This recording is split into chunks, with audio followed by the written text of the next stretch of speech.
When I first seen him, I thought, what kind of voodoo stuff is this, you know? He walks into a round pen and in 5 minutes he's got a horse following him around like a dog.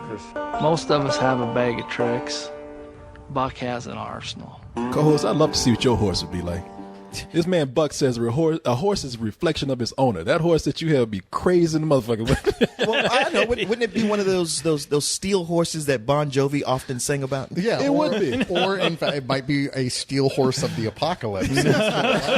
Some big spiked Iron Maiden album cover. Consider how juvenile co-host is. It'd just be a merry-go-round. It would end up just being that fucking alligator that you were talking about. With the crazy sunglasses and the crazy teeth. Yeah, yours would be like a horse head on a stick. Yes,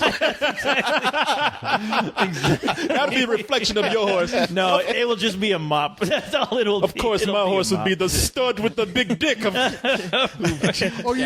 You keep tripping all over. One too big to fit in your mouth. You mean the big dick with the nose stud? Is what you mean, right? No, man, this I have to say.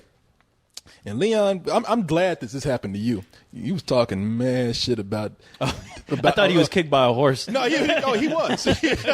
No, you talking mad shit about documentaries. Yeah, about 2 weeks ago. Yeah, you're right. On a Coco, I was talking about like, yeah, I'm just kind of burnt out on documentaries. They don't really do anything. Most of them, they could follow a formula. They teach you something the first 30 minutes, and then it's just kind of dull. It's been a long time since I saw a documentary I really cared about. I mean, you know, for all of Morgan Spurlock's tricks and trying to entertain, I'm like, dude, this ain't nothing here. Whatever.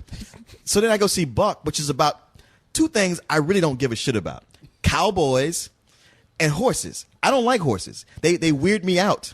The big eyes and the fact that they could bite you. What is it about horse eyes that freaks people out, man? Because they're huge and they look at you, and the fact that they bite people sometimes, you're like, I don't know what this horse is gonna do, or just rear up and just start stomping you to death. And then plus, a movie that's inner workings of Leon's mind. I'm sorry, right man. It sounds like a phobia. You want to get into this shit? He has like that. He's been like every party he goes to, there's a horse across the room staring at him. Didn't anyone tell you, Leon, a horse is a horse? Of course. Tell some jokes. Why the long face? All I can see right now is a horse dressed up like Michael Myers staring up at Leon's room, just looking at him like He just saw waiting. the American remake of The Ring too many times. He kept having that close-up of the horse eye that didn't have anything to do with anything. But. It was like Halloween. Yeah. Leon had a fight with a horse on his roof. The horse fell off the roof. Leon looked off the roof, and the horse was gone all of a sudden. Yeah. But he was back the next day looking at him from outside the window. I see you, You can't man. kill Mr. Ed. What's your problem with cowboys? Oh, my problem with cowboys. Oh, they hang black people. Right. Exactly. I tell you what, man. I do like some country music, like Hank Williams, but at the same time, when I hear it, I imagine somebody drive up in a truck and shoot my tires out, throwing a lasso around my head, around my neck, and hanging me from a tree. I just know it's going to happen. Oh, a horse does that to you. Or a horse doing it, yeah. One or the other. Whole team of racist horses are like, oh, we've got another black one. Get them, boys. See you galloping beside your car. Hey, nigga, pull over. Think about it. Like, you see those old pictures from the Ku Klux Klan. They're all dressed in their full regalia with the pointed hats and the robes. And then they have a pointed hat on the horse, too. And the horse. Yeah. Like, somebody had to take time to make that shit just for the horse. And you know what? In that picture, that horse is always looking at Leon. I know. It's a bunch of those horses showing up to hang the black stallion. But man, you love this movie Wow. so I did. much that you showed up at my house dressed up in a big buckle cowboy hat, had your horse out there in the parking lot in my number parking space. Hey, Corey. I was like, hey, look, it's Cowboy Curtis. I was like, it's just Leon. Hey, Corey.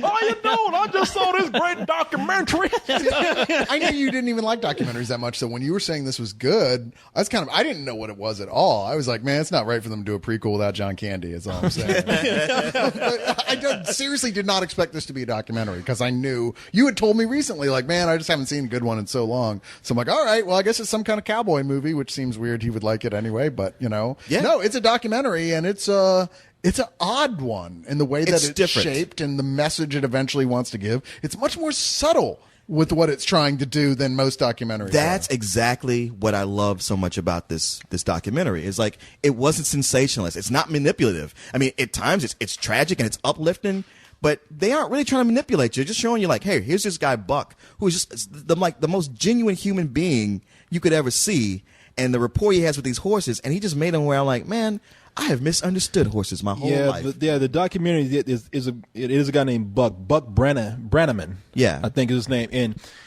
the horses have become a metaphor for his life, because the movie starts out, and for some people it starts out kind of slow. I think it was kind of fascinating that this guy, if we want to get to some shorthand here, this guy is the horse whisperer. He was brought in as a consultant. Not when the book was being made into a movie, he was brought in as a consultant by Robert Redford to come in. He had the fucking school Robert Redford, who came as Mr. Hollywood, like, cowboy guy. I know you have your way of doing it. We have our Hollywood horses that can do this. Oh yeah, no, he came in and he was there to stand in sort of as, he was just meant to be a double for the people riding the horses, but then he came in as a trainer, and all the Hollywood horses working with the union, they're all coming in dressed up in business suits. Yeah, all those Hollywood horses, they start tripping and everything, and he's like, well, look, talking to his horses like, you don't have your SAG card, do you? yeah, horses giving people shit. It's like, where's my trailer? I told you no green M&Ms. I'm not working today. But then he's like, let me use my horse, and everybody's amazed at the language he has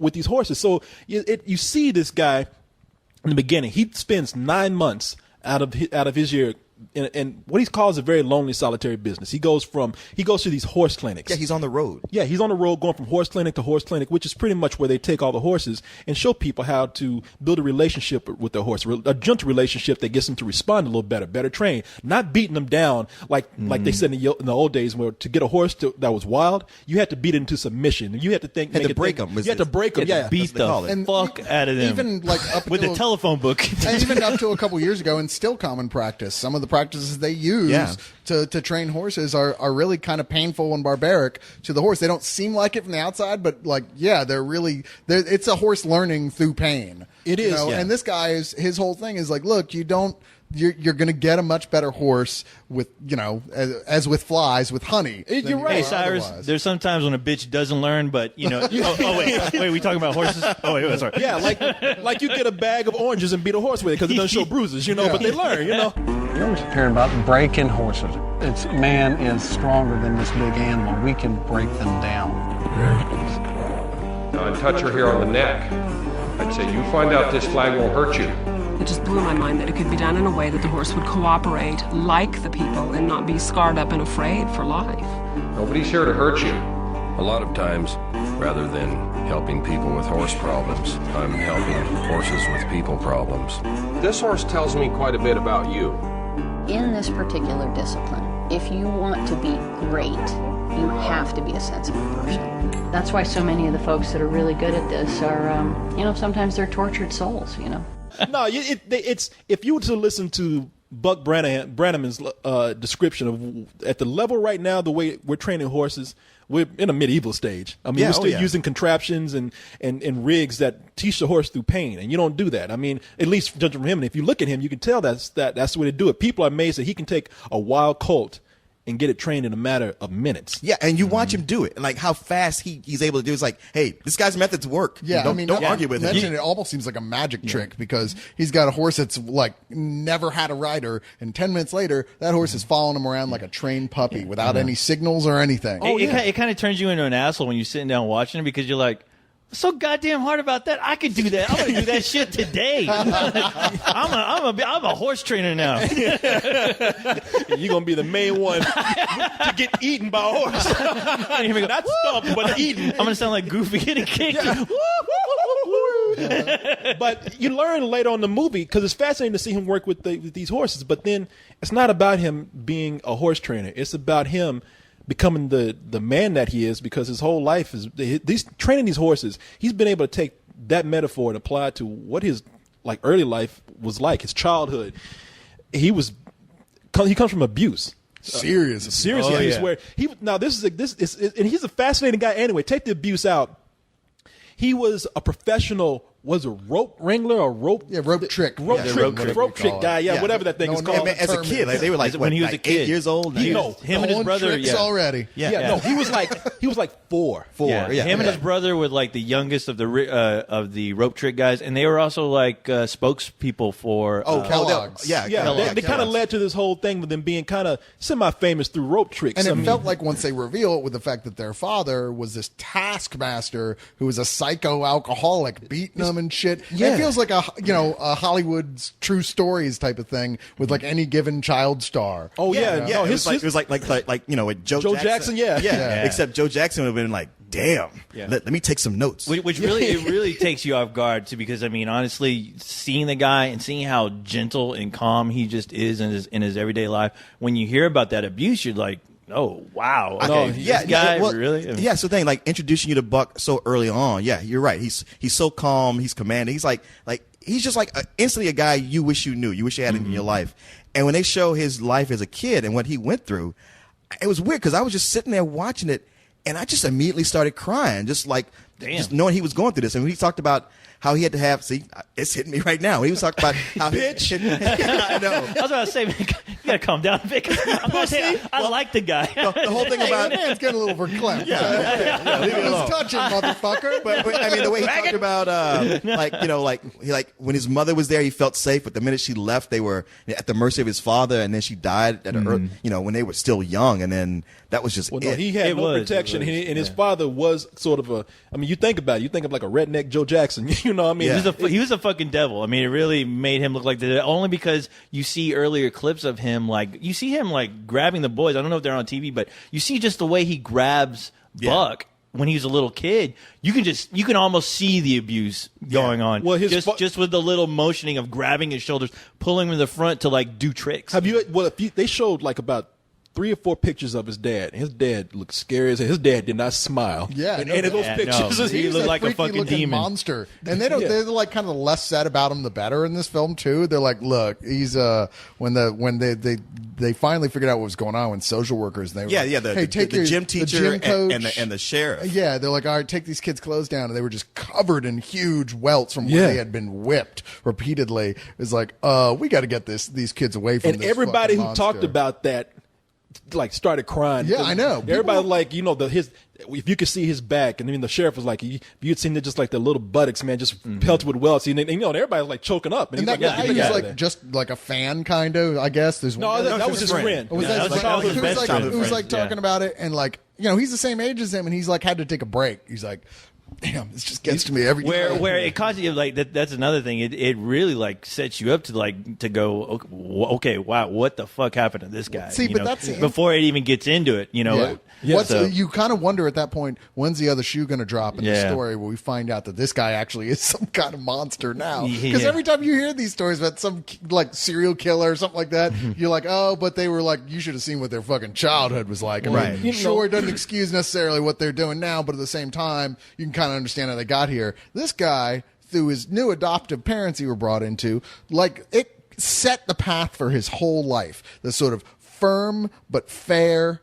dignity and respect, and that became his whole definition, not just how to treat people but to treat horses, no matter how bad tempered they they came from. Like you can turn shit around by fucking treating them with dignity and respect. Well, I hate to say it, but he had a very practical, common sense viewpoint of abuse or any kind of hardship anybody has in life. He's like, listen, you got choices.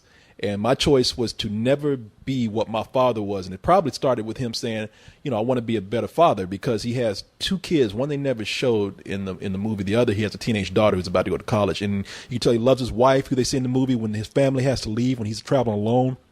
You can see him kind of getting choked up about it. But that whole thing of wanting to be a better person, he kind of found it through training these horses.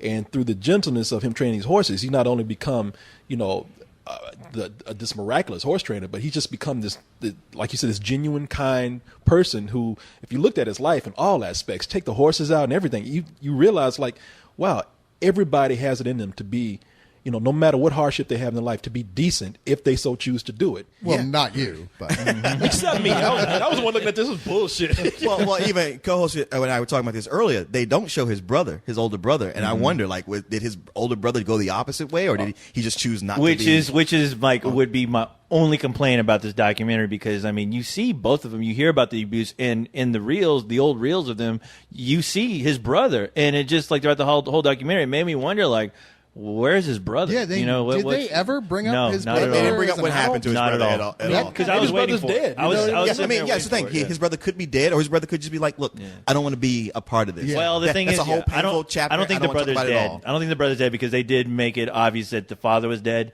Yeah, that's true. Only because Buck started talking about someone who he really looked up to and inspired to be. Yeah. And You talking about his foster father? No, the guy who he learned how to. Oh train yeah, his the guy who horses. trained him on how to Yeah, train yeah. on the horses. horses. Yeah, Now, he maybe- said basically that when that guy passed away, he shed more tears for that guy than he did his dad. Now, maybe his brother didn't turn out so well, and that would have kind of taken the documentary in a weird sideline. It would that honestly wouldn't have fit the theme. It would have taken it I thought in a way far more interesting, the more ballsy kind of way, just to see the contrast between. Even though I understand that is not the focus of this Yeah, documentary. I understand what you're saying, but had it done that to me, it would have ended up like every other documentary I've seen.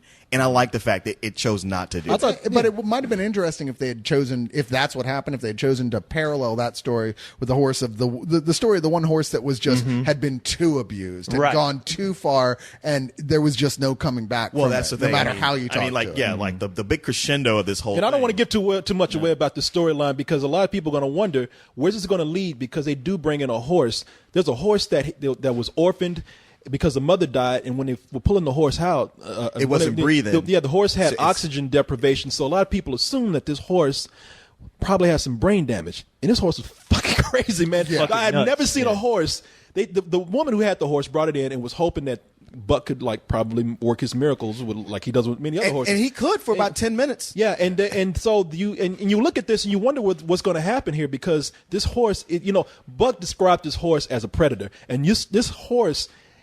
The woman said we have to put up a sign that says "Attack horse. Do not come near the. do not climb the fence. Do not This come near is the the house." kind of horse that Leon is afraid of. Exactly. Yeah, that is the Leon horse. That's the horse that's always looking at you. Exactly. Yeah. That's the horse I from want my to get you, nightmares. motherfucker. I think that horse was screaming Leon throughout all those was. scenes. Yeah. But that horse, I heard him say it. And that horse is. They show scenes of that horse actually unprovoked attacking people. That horse just looks at somebody and says, "I don't like that guy." I'm taking a bite out of you. Yeah, and tries to leap over a fence, and then you hear people like, "Whoa, look out!" Yeah, That's- and you know, I almost wish that we didn't say that, because honestly, that pivotal scene, like, completely and utterly took me off guard, to where that is the most intense scene I've seen all summer in any movie. Yeah. You know what? You're right. I mean, I almost wish we can cut it out of the. I leapt out of my seat and said, "Oh shit!" Yeah, because know. I mean that was like I was just sitting there calm watching, like, all right, this is interesting. He's gonna tame this horse. Boom! Whoa! You know, thought it they was were like gonna- it was like seeing somebody get their legs ripped off. I thought they were going to lower goats into the thing like in Jurassic Park, and you just see the bushes ruffle and then little Yeah. spot of blood. yeah, that horse is like Jaws, man. I tell you what I loved about that scene was how he dressed that woman down who owns the Yeah. horse. Well, that's the thing is they may not have been able to successfully get the ultimate goal, what they claim to do, but the allegory of this film is like he heals people as well. Yeah, and he this says all through, it's like, your horse is a reflection of you. That's a mirror. Yeah. And he's just looking at her like, your life is fucked up. Yeah, your you know, mirror is ugly. and that's one of the things that that's the big conflict of the movie for me. Because that horse was a predator. That horse, you talk about Michael Myers. That horse was the Michael Myers. Yeah. He was the Michael Myers of horses. You're frightened watching those scenes. You're like waiting and you know for what? somebody to get it. And the thing is that we've all have been like bombarded with imagery of horses and what they do. You never think that they could be as wild as the horse that they showed in this film. that horse- except to where it Leon. makes you think twice apparently about feels that owning way. a horse, owning a fucking chimpanzee ever again. You know, Yeah. it No, that really horse- makes you think, wow. If you've seen that horse in any other movie, you'd go like, oh, that's animatronics or CG. Yeah. No, Yeah, this thing no, was if you- insane. No, let me tell you, if you've seen that horse in any other movie, that horse would be wearing a hockey mask and a jumpsuit because that horse is fucking crazy, man. He's psychotic. I mean, Yeah. because you even think they're trying to debate whether like this is the horse's last chance. If they can't change his horse with Buck, that's it. They're going to have to put the horse down. And you're wondering, if Buck is really going to be able to pull this off. And there's a little suspense in that. And you're thinking like, well, shit, if they kill this horse, he's just going to come back anyway. I know. So they're not- he's just chasing the fucking horse. Yeah. After you shoot him, don't turn your back on him. Oh, this is getting right back up. You're gonna see a hoof come out of the grave. Dun, dun, Lightning. I know, I wait for Buck 2, horse takes Manhattan. Yeah. and you have to look at it because you want to trust that Buck knows people after all these years of doing what he's doing. I mean, I think he's like late 40s, maybe like 50 now or something. And he talks about he wants to do this like the rest of his life. He could do it till he's like about 90. He's young to be doing this in his opinion. But he says I've done this long enough to where the horses are a reflection of the people. It's almost like those people say there are no bad dogs, there are bad owners, no bad parents, there are no bad kids, there's bad parents. And he has that kind of same attitude here. And you wonder, though, it's like because the woman comes in and says, I raised this horse in my house. I tried to treat it like a baby. And the horse just kind of went, somewhere, just it became unwired. And you hear Buck turn around and say, it's like, that woman has failed that horse. That woman has abused that horse. And you're like, well, you don't really know her. That's the only part I was confused about. I know. Well, okay. I don't want to call you out, but you said you walked out at one point. Because I did. Because there's a point where she talks more about what's going on in her life, the stuff she's got going on. You go like, oh, he's absolutely right. Yeah. Oh, okay. Yeah. Well, I missed that part. there's more to that. It's You more missed the like part of that story. It's more like I think what you missed. Basically, the gist of it is that this lady should have known better than to do like how she's bringing these horses in. I mean, honestly, they were like, "What are you doing?" I mean, honestly, what are you doing with like these horses that are pretty much wild? I mean, you got to think first about the people who you're putting in danger. Well, it was before It was like he was telling her, "Look, if you knew the first thing about raising horses, you would have done this thing to all of them, and you haven't. And clearly, you don't really give a shit. You are a weekend horse raiser, and you're abusing those horses. It's like somebody who has a dog that's wild, and you say, "Well, have you got it spayed or neutered?" And they're like, "Oh yeah, I should do that." And they're like, "Fuck yeah, you should do that." And then she's like, "God, I don't want to tell him that I got 18 more of these." She's raising fucking Yeah. She's raising like a fucking horse apocalypse. Destroy the planet. Shit, fuck the planet of the apes. It's gonna be planet of the horses after she's done. So that when he says she failed that horse, he knows what he's Okay, talking well, about. you know what, Mr. Buck, I am sorry. I didn't mean to judge you. I better missed that part. apologize. Yes. Well, you know what? I just want to say before we close here that you can tell that the movie's fascinating in both the sense of how he treats these horses, especially that intriguing last part where they bring in that wild colt. But it's also, when it centers on what this movie's really about, which is about Buck, I found that's where it was really amazing. I was like, man, a guy who went through so much and he just has become a better person in every aspect of his life. That's amazing. It's also interesting in the footage that they bring up. It's cool to see, years now, video footage of Buck when he was younger. I mean, they have footage of him when he was like, 6-7 years old, and you see how the rugged cowboy that he is today. And that's also just as an archive of this guy's life is amazing too. Yeah, everybody who's not in the documentaries will not be fully as enthusiastic about it as, I don't know, me at least. Definitely not you, but I really do think it's a pretty amazing film in the most simple way. Yeah. Because it's very straightforward and simplistic. Nothing fancy about it technically. So I give this full price. Yeah. Clearly I'm going to give this a full price. I'm emotional even thinking back to it, but I just love how subtle and just how human it is. I just feel like I've seen so many movies lately that are just products and like, wow, this was not that. It wasn't even trying to sell. Like, it wasn't even like a Buck commercial. Like, hey, join Buck's clinic. It's just a portrait. It's like a This American Life, a portrait of a real guy who's a decent guy who came out of where he could have gone so many bad ways and did the complete opposite, and just fascinating. And just there are times that I always admire the photography work that was done. It was just very competently done, and I felt something watching it. Full price. Can I ask you something before I forget? Sure. You say you admire the photography work. Let me see the director here, because I don't know if this is her first documentary, but it is directed by a woman, I believe. Cindy Meal. Cindy Meal, yeah. I just found it interesting how at this point in our movie going experiences, we see so much video now, especially with documentaries, that we don't even notice what just 5 years ago would have been a flaw. Like, they actually do close-ups of people in the movie. You could tell it was done in post, and the video gets really fuzzy. But with a good subject like this, and plus us being used to it, we never notice it. It doesn't matter. It's like Yeah, it doesn't matter. It's like the animation in South Park. I mean, or even Beavis and Butthead. It looks like shit, but it's fucking good. Yeah. And a documentary, it makes it feel more genuine a lot of the time, having a That's little true. bit of that.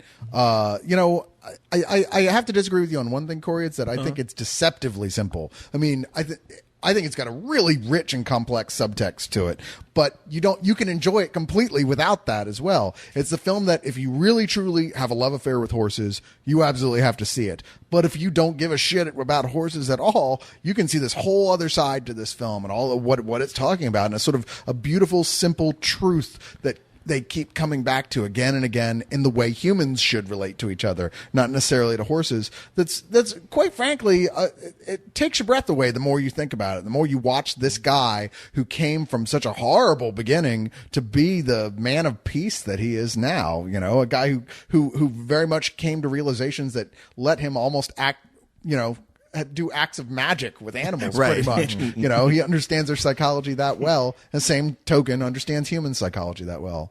This is a full price movie, and I think that no matter what we say about it, it's hard for us to describe to you what you might get out of it. It's not going to be what Absolutely. you expect. Yeah. I think it did everything a great documentary should do. Should get me interested in something I never gave two shits about. So, I mean, saying that, I mean, wow. I was really amazed, not only at the personal life, but I mean, how these horses really did reflect his life and what he went through, as far as just their development stage all the way into adulthood. I just found it completely and utterly fascinating, and they do that so well with this film. I mean, they take you through the course of what happened to this guy, and also what's going on with these horses, especially Colty Kruger fucking slashing away at everyone that comes in its path. Where I'm like, wow, I'm honestly, I will never look at a horse the same way again. I'm gonna have nightmares because of this about that fucking horse. movie. Yeah. Oh, see, now welcome to my world. Yeah, but wow, but yeah, the real heart of the story is Buck's story, and it's very heartwarming, and it's also it's very uplifting to make you go, wow, if this guy could get through the crazy shit that he had with his dad, I mean, nobody has an excuse not to do the same, But I have to give it a full price, even though I will say it would be kind of a hard sell if you just immediately hearing about the subject matter. I can see a lot of people just going, I don't really care to ever see that. That's why they need us to tell them. By the simple fact that it is a documentary, there's a lot of people who aren't going to see it. I honestly almost didn't go. I was just tired. I know, yeah. You guys weren't going. I was like, I don't care about this. I even walking into the theater, I almost turned around and went back home. I was like, I got other stuff I could do. Yeah. And I got there and they were like, yeah, only 10 people showed up. And I was like, Damn. fine. Well, I'll go ahead and You watch can't it. leave now. And Leon, now you realize that horse that looks at you, he's looking at you with love. Well, Not hate. Maybe. there's always that 1, 2 horses coming for you. Stop singing that. 4, Stop it, Cyrus. better lock the I'm door. kidding, man. I'm your horsey now, Boy, do you feel like a fool and kind of like a failure. Oh, it's all right. If you find a way to fit this thing right here, it'll make you better. It'll make you better in areas that you didn't think related to horses.